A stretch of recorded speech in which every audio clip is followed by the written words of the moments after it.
The day has arrived. The months and hard labour had finally passed us by, and we were now more than ready to get the show on the road and officially open our brand new spanking B&B. And what better way to do it than to have the mayor of the small village cut the ribbon with a heartwarming speech, a smile on his chubby chops, and a glint in his eye as he sees his village growing with new businesses. He will then proudly be the first to open our newly opened business and step inside the freshly painted door, beckoning the other locals to follow suit for a guided tour of the newly decorated rooms with an aperitif in hand. So after the mayor we hopped, expecting open arms from one who would share our excitement of bringing new tourism to Moan. After all, foreigners on holiday meant money for not just our business, but for the local bar, boulangerie, and all the other small struggling businesses in this small struggling village. And this would mean more money for the mayor himself. Everyone was a winner. We hadn't met the mayor before, so we made an appointment with his extremely thin and wrinkled secretary, who seemed nice enough, and a week later we found ourselves waiting a little nervously in the small reception area, which also doubled up as the local post office and internet connection point. We waited alongside a few other locals, waiting in line for their turn to meet the man who seemed to be well respected within the local village. Finally, we were called into his office where a small, weaselly man sat behind a large wooden desk, and who was enveloped in a large, comfortable leather chair that seemed to engulf his small, withering body. We were directed to sit on two rather uncomfortably looking chairs situated on the other side of the large wooden desk. The two metal chairs, with no cushion or the slightest hint of any padding for the butt cheeks, looked a little rickety. Definitely not for the larger lady or the overweight man. I got the feeling that Mr. Mayor didn't like his guest to hang around for too long. We introduced ourselves in the formal language reserved for the elders, people in authority, and which is used as a sign of respect. He didn't smile or even bat an eyelid. The mayor just nodded in acknowledgement and waited for us to tell him why we were now sat before him. His beady eyes stared back at us from behind his thick, rimmed glasses with an untrusting glare which made me feel uneasy. This guy didn't like us and was not going to pretend otherwise. Maybe he was pissed at us for not formally introducing ourselves when we first arrived in his village, but I got the impression from the way his sunken yellow eyes eyeballed us that he had no particular reason. He just simply didn't like us, and probably didn't like every other foreigner living in his village, which I could understand as most of them worked on the black, but we were different, and we were here to prove it. We explained the reason for our visit and sat in an uncomfortable silence for what seemed like eternity, waiting while he digested the information and waiting for him to finally say something, or even a smile would have put us at ease. But he didn't respond. Instead, the mayor slowly leaned forward and opened a small drawer located next to him on his side of the desk, never once taking his beady eyes off us. Was he about to pull out a pistol and shoot us down dead, claiming it was self-defense? Or maybe he was reaching for the secret red button that had eject written on it in large black letters, a sure way to get rid of unwanted visitors, blown through the roof, and right back out of the small village of Moan. My heart skipped a beat as his hand slowly disappeared into the drawer and then slowly retreated out again.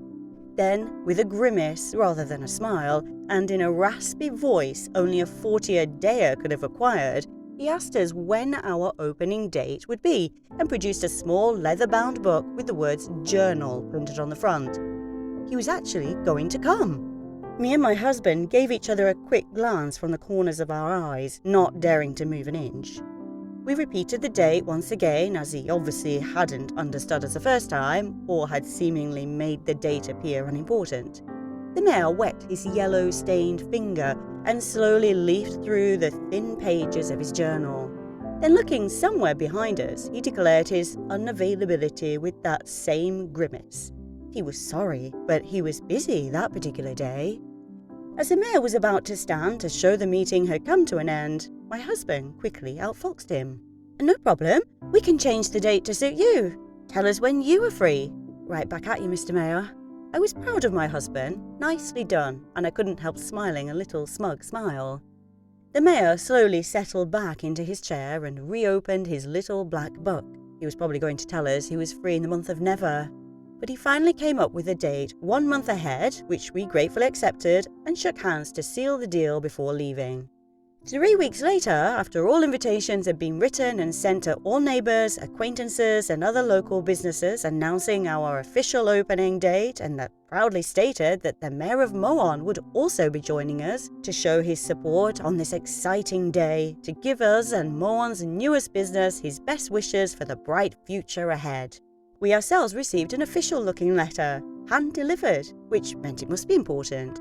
It had come from the Mayor's office, so we presumed it would be the confirmation of the fast-approaching date, or maybe he was kindly giving us a heads-up with a sneaky preview of his well-thought-out speech. The Mayor had kindly wrote to us, but this was no confirmation letter or speech. In fact, it was the opposite.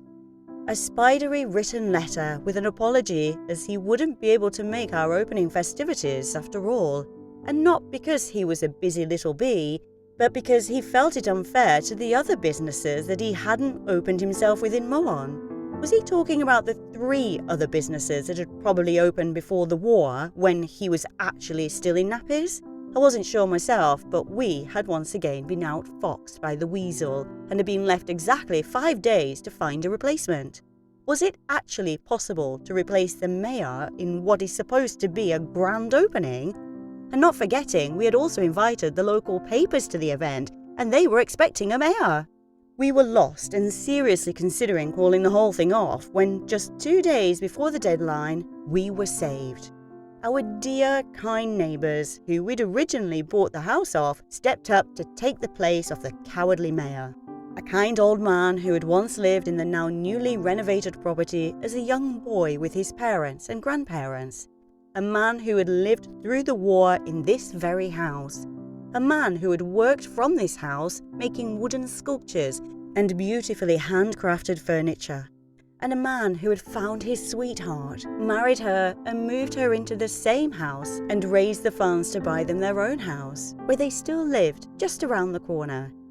We didn't have the mayor, but by kindness and good fortune we had found something far better. And what a grand opening it was. Only 10 minutes before the opening time, many people had gathered and were milling impatiently outside in preparation for the doors to open. I'd spent all of the evening before and much of the morning piecing together a carefully planned buffet that would suit the delicate palate of the French, but that would not bore the hardier palate of the English, as both were our potential customers in the future. The house had been cleaned with a fine toothbrush, beds had been made with the finest sheets, and the comfiest cushions and matching fluffy towels had been delicately placed at the bottom of each bed.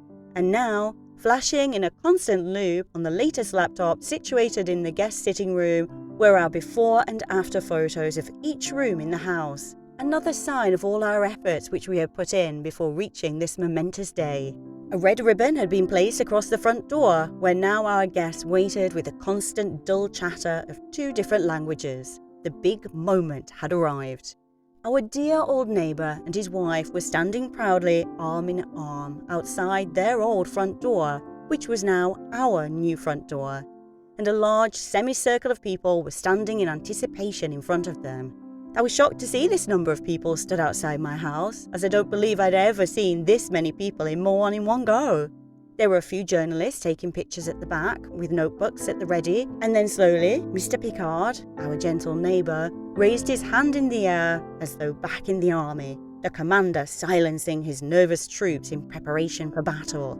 And suddenly Moan was eerily silent and his speech began. Mr. Picard spoke clearly and loudly for all to hear in a language I hadn't yet mastered, but he spoke with such pride and grit that even though I wasn't able to translate the speech in my own head, it still brought tears to my eyes. And as I looked around the listeners, they too had been touched by this powerful speech from such a frail old man. His wife, who stood straight backed at his side, head held high and obviously proud to be stood arm in arm with this man who stood before us all. She looked at her husband with a look of pure love, a love that sent a shiver down my spine and that made me proud to witness such a scene, a love that sent my thoughts flying. She'd found her prince, and it was obvious for all to see he'd also found his princess. They truly, deeply loved each other, unconditionally. Had I really found my true prince? Had I really chosen carefully before setting off down that aisle? Could I ever look at my husband like she looks at hers, or is that just what comes with age? And my final thought as I continued in my own world, would I ever be a princess in my husband's eyes, or was I just his wife?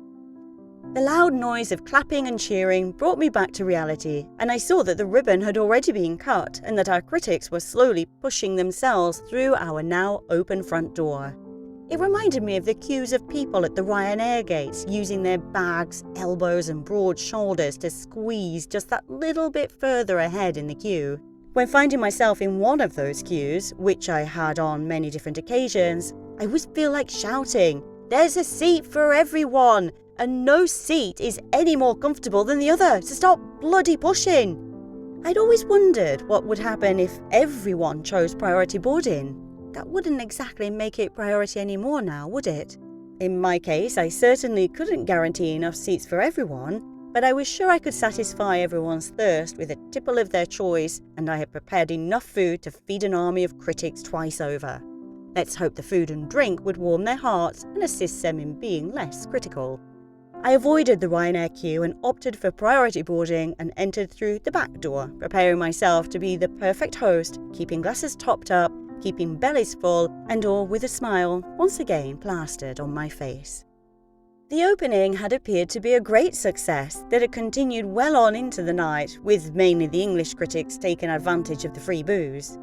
It was lucky we didn't have any guests staying the next day, as yesterday's perfect abode now looked as if it had been hit by a bomb and stunk like a pub before the day's smokers were frowned upon as they do the walk of shame to the cold outdoors with fag and lighter in hand. The next day was a clean-up mission, just in case guests did start to flock as news spread of their newly opened bed and breakfast. But once the morning had been spent putting the house back in order, I was left with the rest of the day wondering what to do with myself. I wasn't used to doing nothing, and I suddenly found myself doing just that. I occupied myself with odd jobs and checking out website and emails for any coming queries or bookings. And then, like the little housewife, I started preparing dinner for when my husband returned from whatever he was up to. Apparently something to do with work, but he hadn't really explained in detail before he left me to deal with the cleanup operation. After being trapped in the house all day, I found myself itching to get out, to do something, anything. But I couldn't go any further than Moan as my hubby had the car, and there wasn't exactly much to do in Moan apart from the local bar.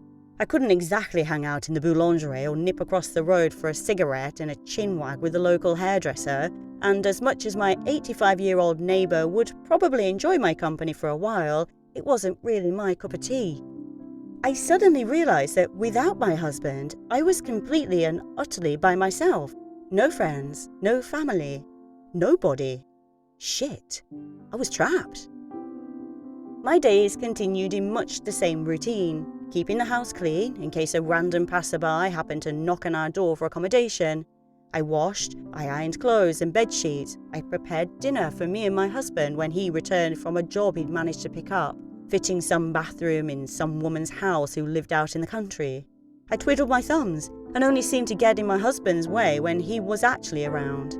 My temper flared often through pure boredom, and talk of money had now become my husband's favourite topic of conversation, his latest obsession, one which I drowned out with my own raised voice or with the slamming of doors, and often found myself locked in the bathroom after a raging argument, or taking a drive with the excuse that I needed to go to the supermarket, a chance to escape the house I had so lovingly and attentively restored, the house that now seemingly was becoming my prison.